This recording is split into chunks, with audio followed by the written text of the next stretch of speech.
একটা বাস্তব ঘটনা দিয়ে আপনাদেরকে বুঝাই। খলিফাতুল মুসলিমিন আমিরুল মুমিনিন ওমর ইবনুল খাত্তাব রাদিয়াল্লাহু তাআলা আনহু, তিনি যখন অর্ধজাহানের খলিফা, মদিনার প্রেসিডেন্ট, একবার রাতের বেলা তিনি মদিনার অলিতে গলিতে ঘুরছিলেন। হঠাৎ করে খেয়াল করে দেখলেন একটা কুঁড়ে ঘর থেকে মা এবং মেয়ের মধ্যে কথা চলে। মা তার ছোট্ট মেয়েকে বলে, ইখলিতিল মা বিল লাবান, দুধের মধ্যে পানি মেশাও। তখন ওই ছোট্ট মেয়েটা উত্তরে বলে যে, মা, এটা আমি করতে পারবো না, কারণ এটা অন্যায়। সুবহানাল্লাহ পড়বেন না? ছোট্ট মেয়ে ন্যায় অন্যায়ের কি বুঝে? সে বলে, আমি দুধে পানি মেশাতে পারবো না, এটা অন্যায়। তখন ওমরে ফারুক রাদিয়াল্লাহু তাআলা আনহু তিনি খুবই আগ্রহী হলেন যে দেখি এরপরে কি হয়। ওই ছোট্ট মেয়েটা বলে, ওমরে ফারুক জানতে পারলে আমাকে শাস্তি দিবে, এটা অন্যায়, আমি করতে পারবো না। তখন তার মা তাকে বুঝাচ্ছে, কনভিন্স করছে, আরে পাগলি মেয়ে, এত ভালো হলে দুনিয়ায় ভাত পাওয়া যায় না, একটু দুধে পানি মেশাও, কোনো সমস্যা নাই, কেউ দেখবে না, কেউ জানবে না। ওমরে ফারুকের কথা বলছো? সে গিয়ে দেখো নাকে তেল দিয়ে রাজপ্রাসাদে ঘুমাচ্ছে, এখানে ওমরে ফারুক কোথা থেকে আসবে? দুধে পানি মেশাও, সমস্যা নাই। তখন এই ছোট্ট মেয়েটা যে উত্তরটা দিয়েছিল, গোটা বিশ্বকে অবাক করে দেওয়ার মতো উত্তর ছিল। যে ব্যক্তি জেনা করে সে কয়েকজনের ক্ষতি করে, কিন্তু যে ব্যক্তি বিদআত করে সে কয়েকজনের ক্ষতি করে না, সে গোটা ইসলামের 12টা বাজিয়ে ছেড়ে দেয়। আবার যে ব্যক্তি চুরি করে সেটাকে অন্যায় মনে করে, যে ব্যক্তি জেনা করে সেটাকে অন্যায় মনে করে, কিন্তু যে ব্যক্তি বিদআত করে সেটাকে অন্যায় মনে করে না। ফলে সবাই ক্ষমা পেলেও তারা ক্ষমা পায় না। এজন্য বিদআতের সাথে আমাদের কোনো সম্পর্ক রাখা যাবে না, বিদআতের সাথে কোনো আপোষ করা যাবে না। সব সময় মাথায় রাখবেন, দুইটা জিনিসের সাথে আমাদের কোনো আপোষ নাই। সব ক্ষেত্রে আমরা আপোষ করতে পারি, সব ক্ষেত্রে আমরা সেটেলমেন্টে আসতে পারি, কিন্তু দুইটা ক্ষেত্রে আমরা কখনো ছাড় দিব না, কোনো আপোষ করব না। একটা হচ্ছে শিরক, আরেকটা হচ্ছে বিদআত। আওয়াজ করে বলেন, একটার নাম কি? শিরক, আরেকটার নাম বিদআত। শিরক এবং বিদআতের সাথে আমাদের কোনো আপোষ নাই। আল্লাহ তাআলা বলেছেন, ওয়াতাসিমু বিহাবলিল্লাহি জামিআ ওয়ালা তাফাররাকু, তোমরা ঐক্যবদ্ধভাবে আমার রজ্জুকে আঁকড়ে ধরো। ঐক্যবদ্ধ হতে আল্লাহ আমাদেরকে আদেশ করেছেন, অর্ডার করেছেন, কিন্তু আমাদের ঐক্য লাগবে। আমরা ঐক্যবদ্ধ জীবন চাই, কিন্তু এর মানে এই না যে আমাদেরকে রাম এবং বামদের সাথে ঐক্যবদ্ধ হতে হবে, ঠিক কি না?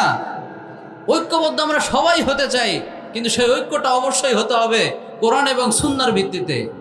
ঐক্য আমরা অবশ্যই চাই, কিন্তু সেই ঐক্যটা হবে সহিহ আকীদার ভিত্তিতে। ঐক্যের তৃষ্ণা আমাদের প্রত্যেকের ভেতরেই আছে, কিন্তু সেই তৃষ্ণা মেটানোর জন্য আমরা কখনোই নর্দমার পানি পান করতে পারি না। সেই ঐক্যের তৃষ্ণাকে পালন করার জন্য, মেটানোর জন্য আমাদেরকে অবশ্যই কোরআন এবং সুন্নাহর যে পরিষ্কার পানি, সেটাই আমাদেরকে পান করতে হবে। তাহলে আমরা এই ইনস্ট্রাকশন আজকে পেলাম, কোরআন এবং সুন্নাহর ক্ষেত্রে কাউকে কোনো ছাড় দেওয়া যাবে না, শিরক এবং বিদআতের সাথে কোনো আপোষ করা যাবে না। আল্লাহ রসুল সাল্লাল্লাহু আলাইহি ওয়াসাল্লাম প্রত্যেক জুমার খুতবায় সাহাবাদেরকে বিদআত থেকে তিনি তাদেরকে সতর্ক করতেন। তিনি বলতেন, ইয়াকুম ওয়া মুহদাসাতিল উমুর ফাইন্না কুল্লা বিদআতিন দালালা ওয়া কুল্লা দালালাতিন ফিন্নার। ও আমার সাহাবারা, তোমরা বিদআত থেকে নিজেদেরকে হেফাজত করো, কেননা এই বিদআত হচ্ছে গোমরাহি, আর গোমরাহির শেষ ঠিকানা হচ্ছে জাহান্নাম। পড়েন নাউযুবিল্লাহ। নাও দ্য ডিসিশন ইজ ইয়ার্স, সিদ্ধান্ত এবার আপনাকে নিতে হবে। আওয়াজ করে বলেন তো, আমরা কি জাহান্নামী হতে চাই না জান্নাতি হতে চাই? উত্তর যারা দেন নাই তারা মনে হতে চান না। আমরা জাহান্নামী হতে চাই না জান্নাতি হতে চাই? জান্নাতি যদি হতে চাই, তাহলে শিরক এবং বিদআতের সাথে কোনো সম্পর্ক রাখা যাবে না, বরং সুন্নত পালন করতে হবে।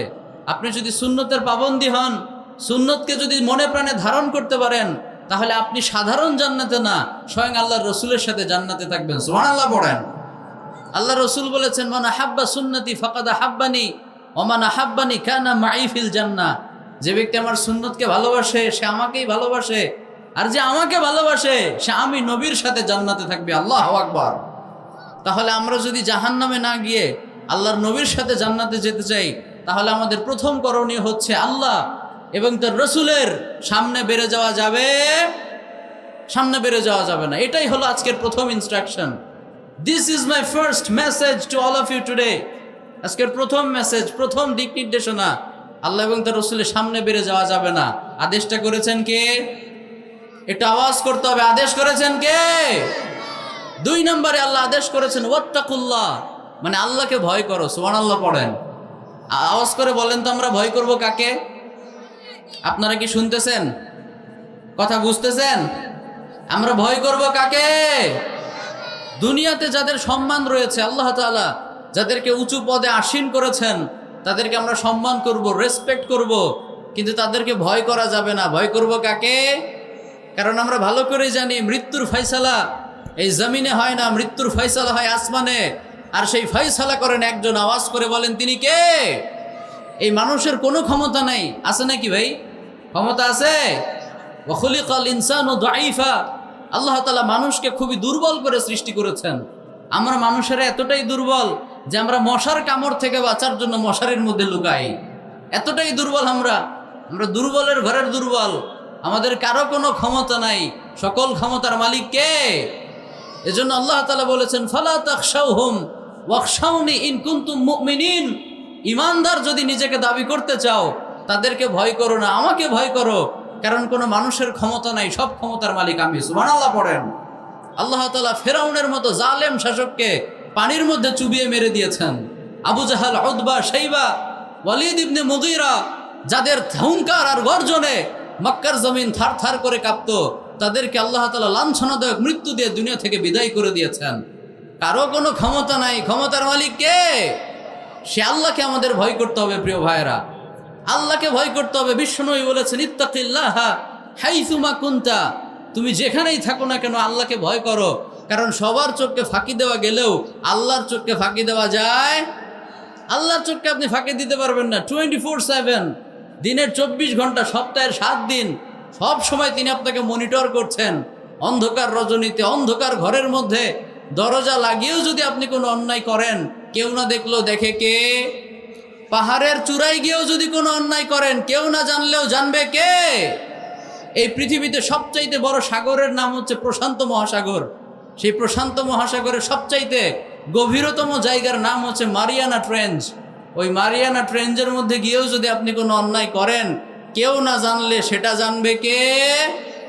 এজন্য সে আল্লাহকে ভয় করতে হবে। সব সময় মাথায় রাখতে হবে Allah is watching me, Allah is observing me. আমাকে কেউ না দেখলেও আল্লাহ ঠিকই দেখছেন। আমার অন্যের বিচার, পাপের বিচার, জুলুমের বিচার কেউ না করলেও কিয়ামতের দিন আল্লাহর সুপ্রিম কোর্টের কাঠগড়ায় আমাকে দাঁড়াতে হবে। সেই দিন তিনি পাই টু পাই হিসাব আমার থেকে নেবেন, ঠিক কি না? এজন্য সে আল্লাহকে ভয় করতে হবে। আল্লাহর ভয়টা হৃদয়ে রাখতে হবে, তাহলে দুনিয়াতেও লাভ, পরকালেও লাভ। সুবহানাল্লাহ পড়েন। আচ্ছা বলেন তো, আমরা সবাই আল্লাহর জান্নাত পেতে চাই কি চাই না? আমরা যদি সবাই আল্লাহর জান্নাত চাই, আল্লাহ বলেছেন একটা কাজ করো, কাজটা হলো আমাকে ভয় করো। আমাকে যদি ভয় করতে পারো, ওয়া উজলিফাতিল জান্নাতু লিল মুত্তাকিনা গায়রা বাঈদ, কষ্ট করে তোমাকে জান্নাত পর্যন্ত হেঁটে হেঁটে যাওয়া লাগবে না। কিয়ামতের দিন আমি আল্লাহই জান্নাতকে তোমার কাছে এনে দেব। সুবহানাল্লাহ পড়েন। সূরাতুর রহমানে তিনি ঘোষণা দিয়েছেন ওয়ালিমান খাফা মাকামা রাব্বিহি জান্নাতান, যে আমাকে ভয় করে চলবে, যে আমার সামনে দণ্ডায়মান হওয়াকে ভয় করবে, তাকে আমি একটা না দুইটা জান্নাত দিব। সুবহানাল্লাহ পড়েন। আবার বিশ্বনবী বলেছেন কিয়ামতের দিন আল্লাহ তাআলা 7 শ্রেণীর ব্যক্তিকে তার আরশের ছায়ায় ছায়া দিবে, যেদিন আল্লাহর ছায়া ছাড়া কোনো ছায়া থাকবে না। তার মধ্যে এক শ্রেণীর ব্যক্তি হচ্ছে রজুল দাআতহু ইমরাতুন যাতু মানসিবিন ওয়া জামাল ফাকালা ইন্নী আখাফুল্লাহ।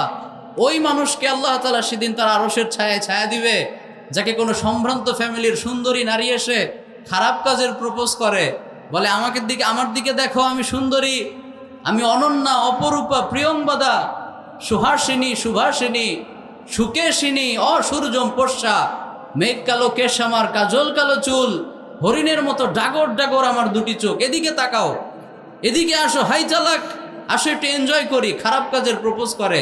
কিন্তু ওই যুবক বলে যে না, এই কাজ আমি করতে পারবো না, কারণ এটা অন্যায়। ইন্নী আখাফুল্লাহ, দুনিয়ার সবাইকে ভয় না করলেও আমি একজনকে ভয় করি। আওয়াজ করে বলেন তো তিনি কে? ওই আল্লাহর ভয়টা যদি আপনার হৃদয়ে থাকে, কিয়ামতের কঠিন ময়দানে আল্লাহ তাআলা আপনাকে আরশের ছায়া ছায়া দিয়ে দিবেন। সুবহানাল্লাহ পড়েন। আবার আপনি সূরাতুত তালাকটা খুলে দেখবেন, আল্লাহ বলেছেন ওয়া মাইয়াত্তাকিল্লাহা ইয়াজআল লাহু মিন আমরিহি ইউসরা। আপনি যদি আল্লাহকে ভয় করে চলতে পারেন, আপনি যেই কাজই করেন না কেন আল্লাহ নিজে থেকে সেই কাজটাকে সহজ করে দিবেন। সুবহানাল্লাহ পড়েন। যুবক ভাই চাকরির ইন্টারভিউ দিচ্ছেন, চাকরি হচ্ছে না, একের পর এক জব ইন্টারভিউ দিতে দিতে জুতার তলা ছিঁড়ে যায়, চাকরি হয় না।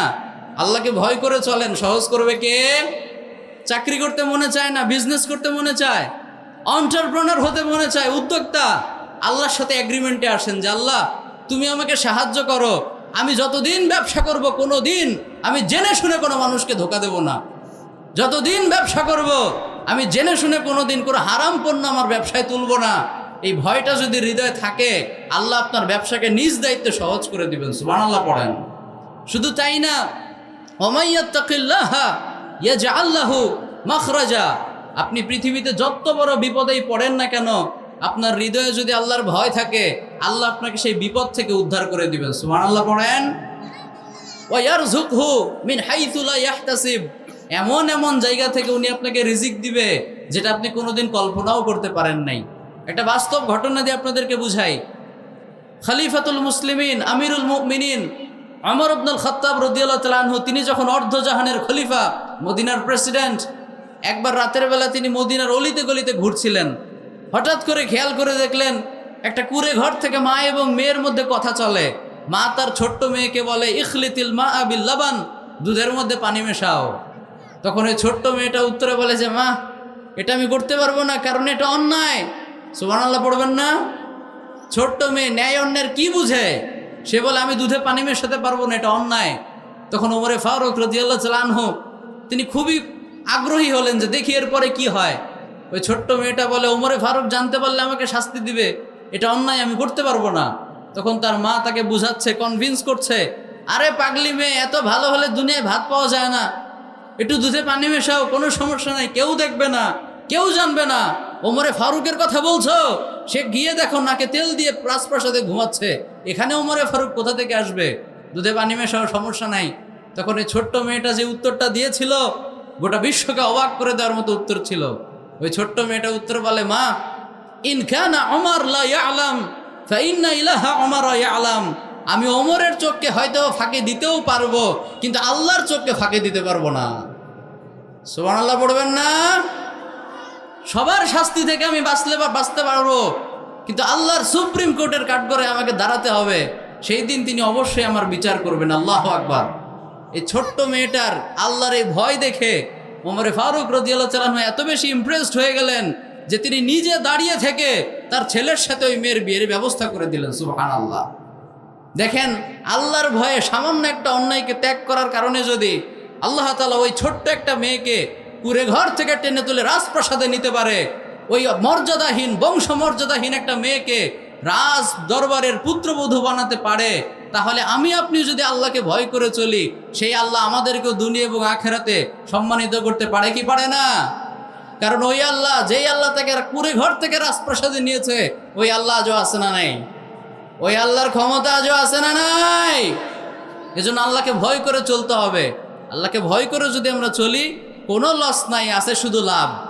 প্রিয় ভাইয়েরা, আছে শুধু কি? এজন্য ওয়াত্তাকুল্লাহ, আজকে থেকে আমরা যেন আল্লাহকে ভয় করে চলতে পারি। আল্লাহ আমাদেরকে তৌফিক দান করুক। আমরা পড়ি আমিন। আর একটু জোরে পড়েন না আমিন। আমিন আবার মহিলারা জোরে বলে ফেলেন না। আমরা অনেক সময় জোরে বলতে বলি, তাই বলে কোনো মা এবং বোন আপনারা কিন্তু আবার ভুলেও আমিনটা জোরে বলবেন না, কারণ মেয়েদের কণ্ঠতেও পর্দা আছে না নেই? আমিন এটা ছেলেদের কাজ, তারা জোরে বলবে। সালাতের মধ্যে আমরা জোরে আমিন বলি, তাই বলে কি নারীরাও জোরে আমিন বলে না? তো কথায় কথায় একটা কথা মনে পড়ে গেল, বলবো নাকি? বলবো। তাহিরিকে চিনেন আপনার? তাহিরি, হ্যাঁ, ভণ্ড চিনেন? তাহিরি ভণ্ড বলে যে আমরা নাকি লেডিস মুসল্লি, কারণ আমরা বুকের উপর হাত বাঁধি। তা আমি বলি যে বুকের উপর হাত বাঁধার কারণে আমরা যদি হয় লেডিস মুসল্লি, তাহলে ওরা প্রত্যেকজন হলো হিজরা মুসল্লি, ঠিক না? আমি যুক্তি দিই, প্রমাণ দিই। দেখেন, তাদের যুক্তি অনুযায়ী ছেলেরা নাভির নিচে হাত বাঁধবে আর মেয়েরা বাঁধবে বুকের ওপরে। তো বুকের উপরে হাত বাঁধার কারণে তাদের যুক্তি অনুযায়ী আমরা লেডিস, তো তারা সালাদটা শুরু করছে পুরুষের মতো নাভির নিচে বেঁধে, তাদের যুক্তি অনুযায়ী। কিন্তু একটু পরে গিয়েই আবার আমাদের মেয়েদের মতো রাস্তা আমিন বলে কি বলে না? বলে কি বলে না? তো আমরা যদি শুধু একটা আমল করার কারণে লেডিস মুসল্লি হই, ওরা তো দুইটা আমল করছে। শুরু করছে ছেলের মতো, একটু পরে হয়ে যাচ্ছে মেয়ের মতো। মেয়েদের একটা সম্মান সমাজে আছে, ওরা তো মেয়েও না ছেলেও না, ওরা হলো হিজরা, ঠিক কিনা বলেন? তার মানে বোঝা গেল যে যুক্তি দিয়ে, তর্ক দিয়ে, দলিল দিয়ে ওরা যখন পারে না, তখন গায়ের জোর খাটিয়ে ওরা আমাদের উপরে অ্যাটাকিংগুলো চালিয়ে দেয়। আল্লাহ তাদেরকে হেদায়েত দান করুক। আমরা পড়ি আমিন।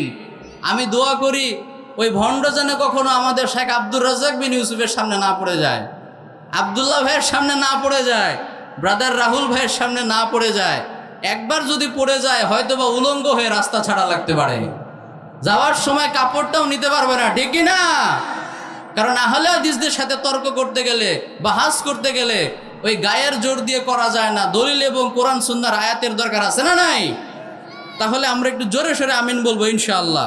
2 নম্বরে বলছিলাম আল্লাহকে ভয় করব, আমরা যেন আল্লাহকে ভয় করতে পারি। 3 নম্বরে আল্লাহ তাআলা বলেছেন ফাসলিহু, মানে তোমরা সেটেলমেন্ট করে দাও। সমাজে যদি কোনো ঝগড়া হয়, ফাসাদ হয়, তোমরা আল্লাহকে সন্তুষ্ট করার জন্য সেই ঝগড়াটা মিটিয়ে দাও, তাহলে সওয়াব দিবেন কে? আচ্ছা বলেন তো, আমাদের সমাজে ঝগড়া আছে না নাই? ঝগড়া নাই? দুইজনে যখন ঝগড়া লাগবে আপনার পজিশনটা কি হবে?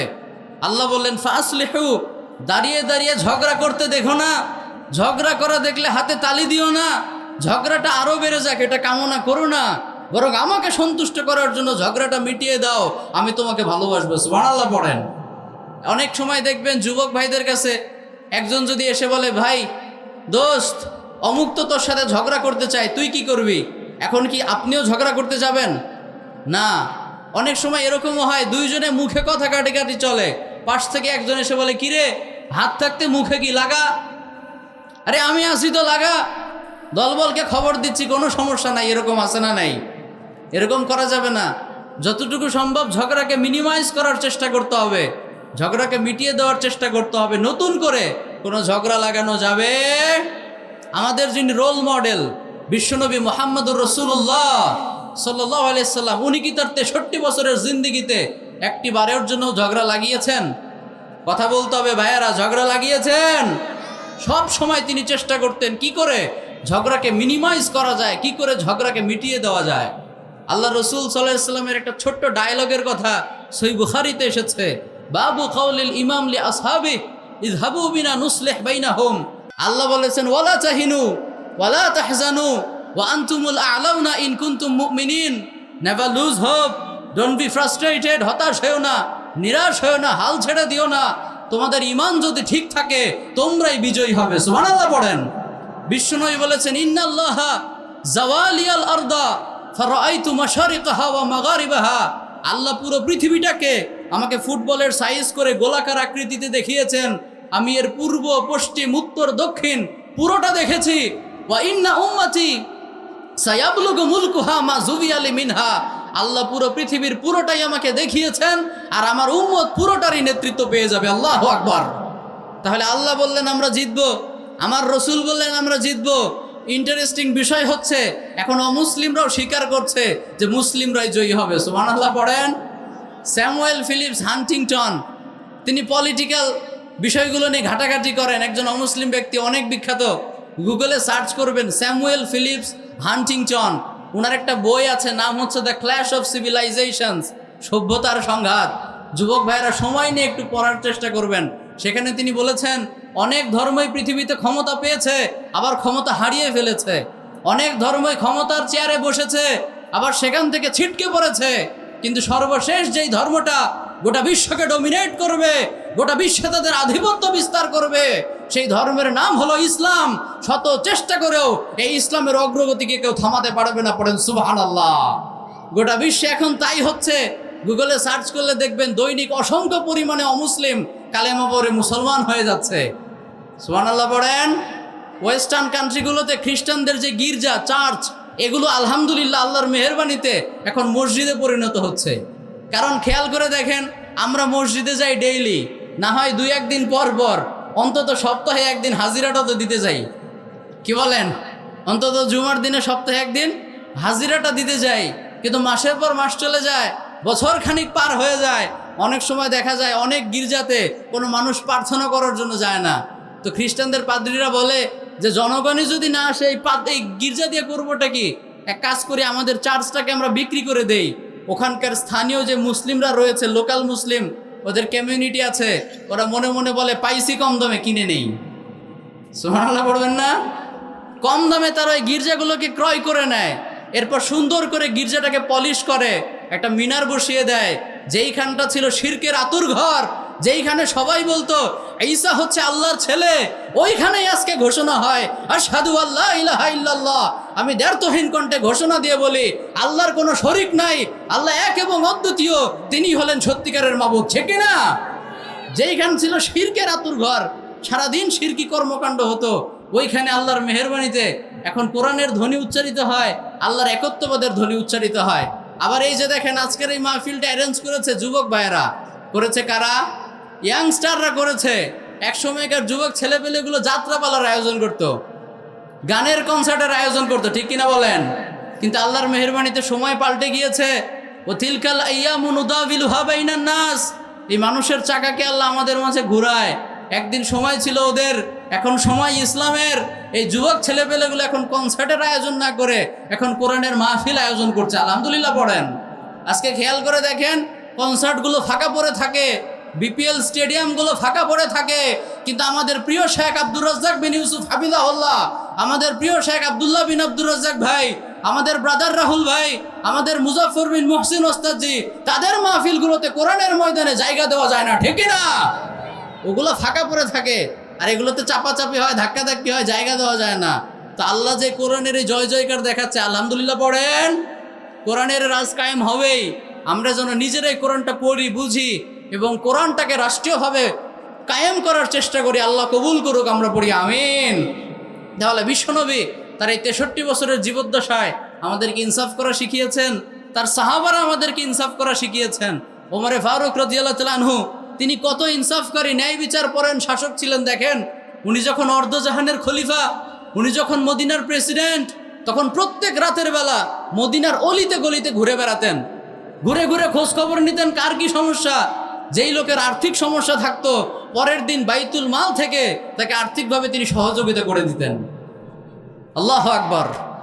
যার খাবারের সংকট থাকতো, ওমরে ফারুক নিজে পিঠে বহন করে ওই মানুষের বাড়িতে খাবার পৌঁছে দিয়ে আসতো। আল্লাহু আকবার। কারণ তারা জানতেন, তিনি ভালো করে জানতেন যে তার এলাকায় যদি একটা মানুষও অভুক্ত থাকে, এটার জন্য আল্লাহর সুপ্রিম কোর্টের কাঠগড়ায় আল্লাহকে দাঁড়াতে হবে, তাকে ন্যায় বিচার করতে হবে, নিজে রাজপ্রাসাদে ঘুমাবে আর জনগণ না খেয়ে মরবে। এই রকম বেইনসাফি শিক্ষা আমাদের রাসূল আমাদেরকে দেয় নাই। ঠিক কিনা? তিনি ইনসাফ করতেন। আবার দেখেন, মদিনা থেকে জেরুজালেম একবার তিনি যাবেন, অনেক দূরের পথ। তিনি তার এক কৃতদাসকে সাথে নিয়ে যাচ্ছিলেন। যাওয়ার সময় তিনি তার কৃতদাসকে বলেন, শোনো, আমরা যে এখন মদিনা থেকে জেরুজালেমে যাচ্ছি, অনেক দূরের পথ, একটা কাজ করা যাক, আসো আমরা নিজেদের মাঝে আমাদের সুখ এবং দুঃখকে ভাগাভাগি করে নিই। সুবহানাল্লাহ। আসো নিজেদের মাঝে সুখ দুঃখগুলোকে একটু ভাগাভাগি করি। সেটা কিভাবে? অনেক দূরের পথ, পুরো রাস্তা যদি তুমি আমাকে টেনে নিয়ে যাও, তোমার অনেক কষ্ট হবে। এক কাজ করা যাক, আমি ওমরে ফারুক একবার উটের পিঠে চড়বো, তুমি রশি ধরে টানবে, আর একবার তুমি উটের পিঠে চড়বে, আমি ওমরে ফারুক তোমার রশি ধরে টানবো। সুবহানাল্লাহ। কারণ উনি কৃতদাস হলেও উনিও তো মানুষ, রক্তে মাংসে গড়া মানুষ, কষ্ট প্রত্যেকেরই আছে না নাই? তারা ন্যায় বিচার করতেন। দেখেন, কৃতদাসের সাথে এই পরিমাণ ন্যায় বিচার করতেন। আর আজকে আমরা কোম্পানির মালিক হয়ে বেতনভুক্ত কর্মচারীর সাথে আমরা খারাপ ব্যবহার করি, এরকম নাই। খবরদার, আমরা যেন না করি, আমরা যেন ন্যায় বিচার প্রতিষ্ঠা করতে পারি। আল্লাহ তৌফিক দান করুক, আমরা পড়ি আমিন। 5 নম্বরে আল্লাহ বলেছেন, ইন্নামাল মুমিনুনা ইখওয়া, মুমিনরা সবাই ভাই ভাই। বলেন তো, আমরা সবাই কি? আমরা সবাই কি? আমার মায়ের পেটের ভাই যদি কাফের হয় আর অন্য দেশের এক ভাই যদি কালেমা পড়ে মুসলমান হয়ে যায়, ওই ভাই আমার বেশি আপন আমার মায়ের পেটের ভাইয়ের চাইতেও। সে আমার বড় ভাই। ঠিক কিনা? সে আমার বড় ভাই। আল্লাহ বলেছেন, ইন্নামাল মুমিনুনা ইখওয়া, মুমিনরা সবাই ভাই ভাই। সাহাবীরা দেখেন একে অপরকে কি পরিমাণ ভাই ভাই মনে করতেন। আব্দুর রহমান ইবনে আউফ যখন আল্লাহর জন্য হিজরত করে মক্কা থেকে মদিনায় আসলেন, খালি হাতে রিক্ত হস্তে চলে আসলেন। সাদ ইবনে আবি ওয়াক্কাস বলে, ভাই, তোমাকে তো আল্লাহ অনেক কিছুই দিয়েছিল, কিন্তু আল্লাহর সন্তুষ্টির জন্য তুমি সব কিছু ফেলে খালি হাতে চলে এসেছো। এক কাজ করা যাক, আমাকে আল্লাহ অনেক সম্পদ দিয়েছেন, আমি মদিনার অনেক বড় বিজনেস ম্যাগনেট, তুমি যদি অনুমতি দাও আমি আমার সম্পদের অর্ধেকটা তোমায় দিয়ে দিব। সুবহানাল্লাহ। আল্লাহ আমাকে 2 জন স্ত্রী দান করেছেন, তুমি খেয়াল করে দেখো, গিয়ে দেখো কোনটাকে তোমার ভালো লাগে। সেও যদি তোমাকে পছন্দ করে, প্রয়োজনে আমি তাকে ডিভোর্স দিয়ে দিব, ইদ্যত পালন শেষে তুমি তাকে বিয়ে করে নিও। সুবহানাল্লাহ। তাহলে দেখেন সাহাবীদের মধ্যে আমাদের পার্থক্য কত বেশি। তারা এমন সাহাবী ছিলেন, তারা নিজেদেরকে এত বেশি ভাই ভাই মনে করতেন যে নিজের সম্পদের অর্ধেকটা আরেকজনকে দিতে রাজি ছিলেন। আর আমরা আজকে এমন ভাই ভাই যে এক ভাই আরেক ভাইয়ের সম্পদ মেরে খাওয়ার ধান্দায় তাকে ডেকে না। ওয়ালাইকুম আসসালাম।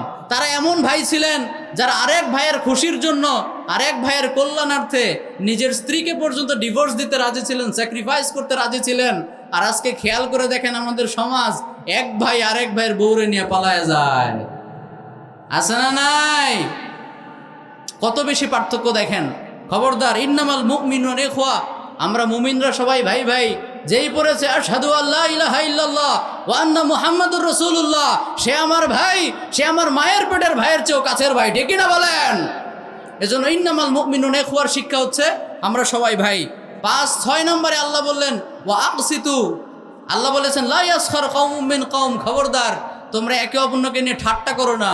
আমাদের সমাজে ঠাট্টা আছে না নাই? আপনারা মনে কথা শুনতেছেন না, শেষ করে দিই। কি করব, শেষ করে দিব? আর একটু শুনবেন?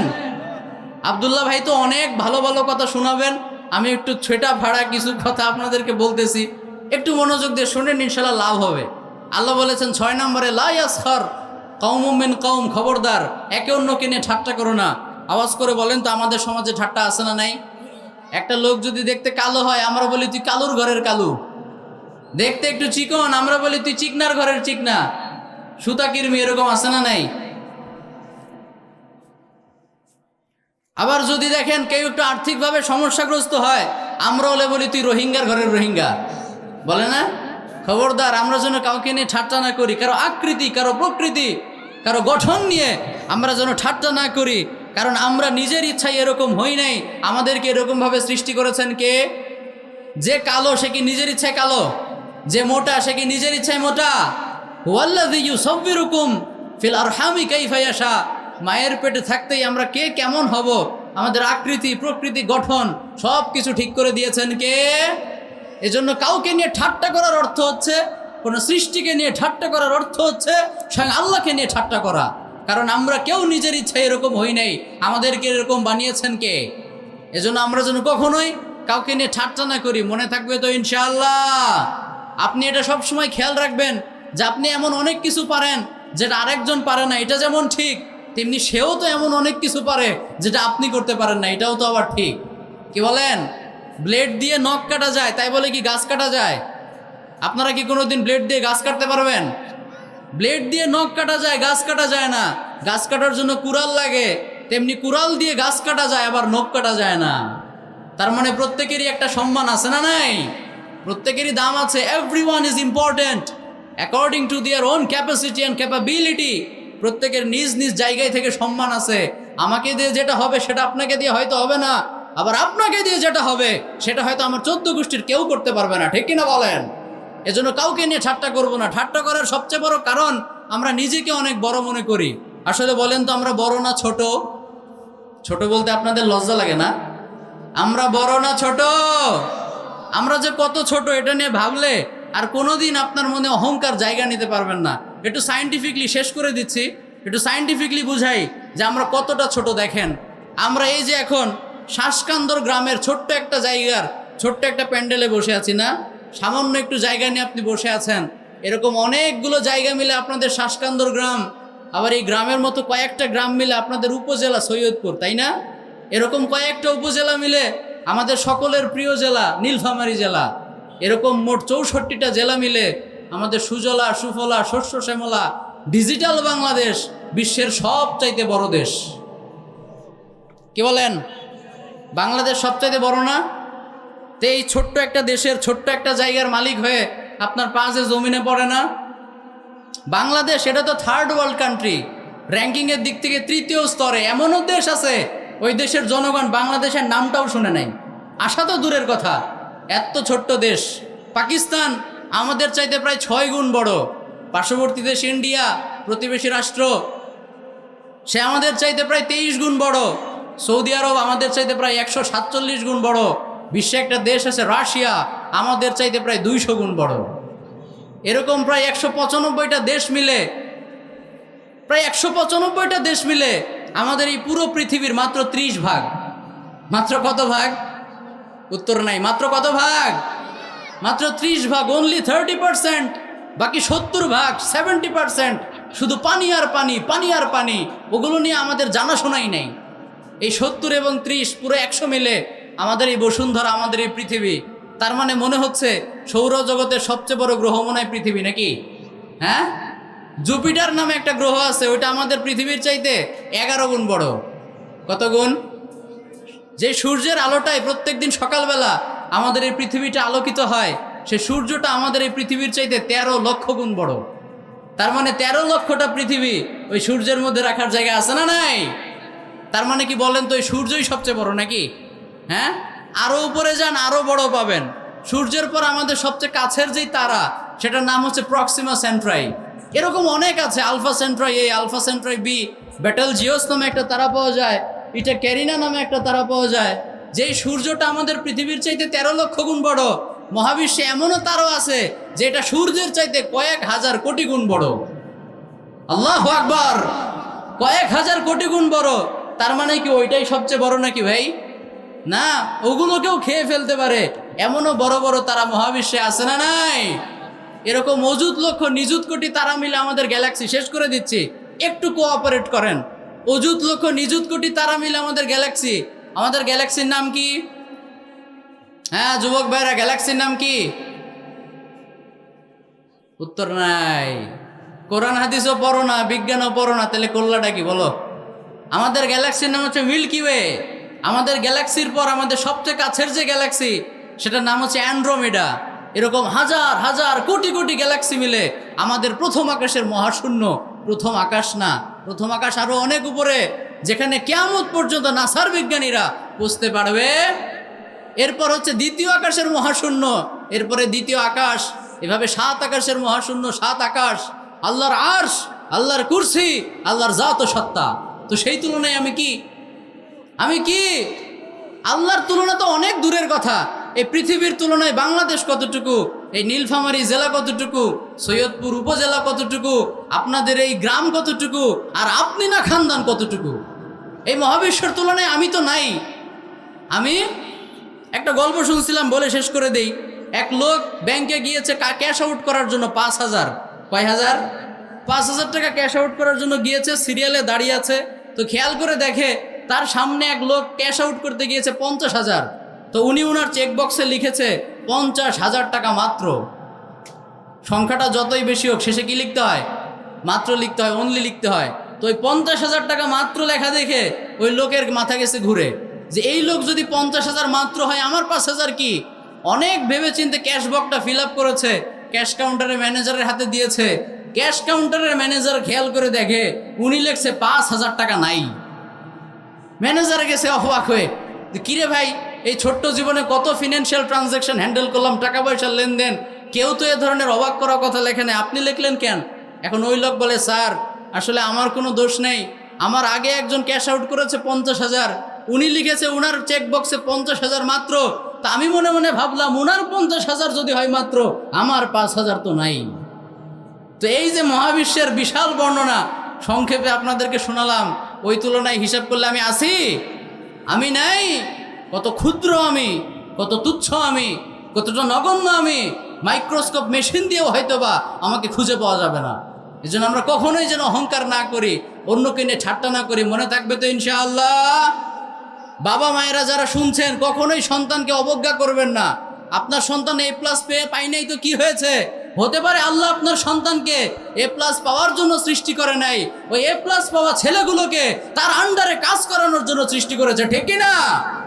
আল্লাহ কাকে কি জন্য সৃষ্টি করেছেন আপনি জানেন না? আজকে সে A+ না পাক ঠাট্টা করেন না। একটা কাজ করতে শুরু করেছে, সফলতা নাই, ঠাট্টা করেন না।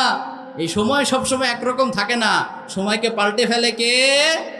এজন্য আমরা যেন নিজেদেরকে নিয়ে অহংকার না করি, অন্যকে নিয়ে ঠাট্টা না করি। আল্লাহ আমাদেরকে কবুল করুক, আমরা সবাই পড়ি আমিন। আব্দুল্লাহ ভাই কি চলে আসছে? হ্যাঁ, আচ্ছা আচ্ছা।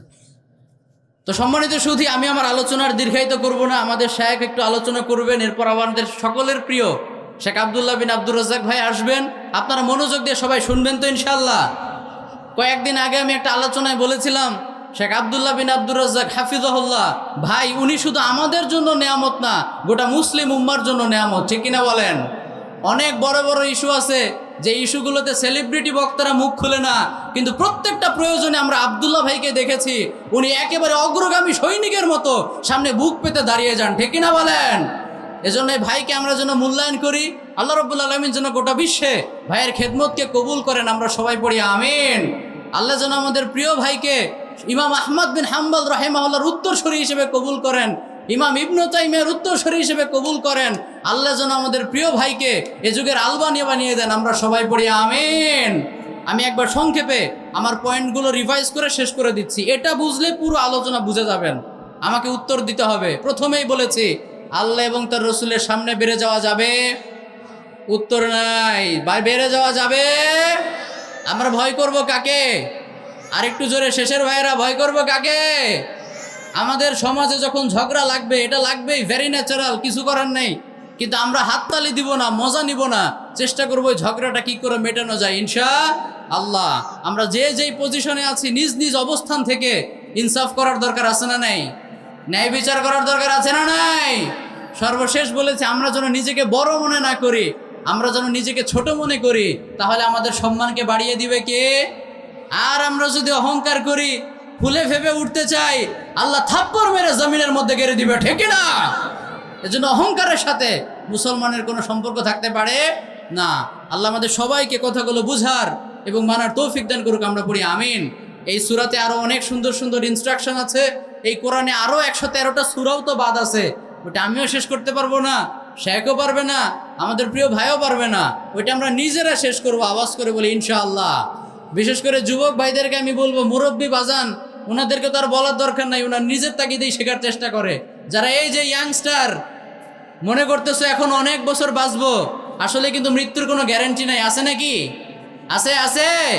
The most certain thing in our life is death, and the most uncertain thing in our life is the time of death.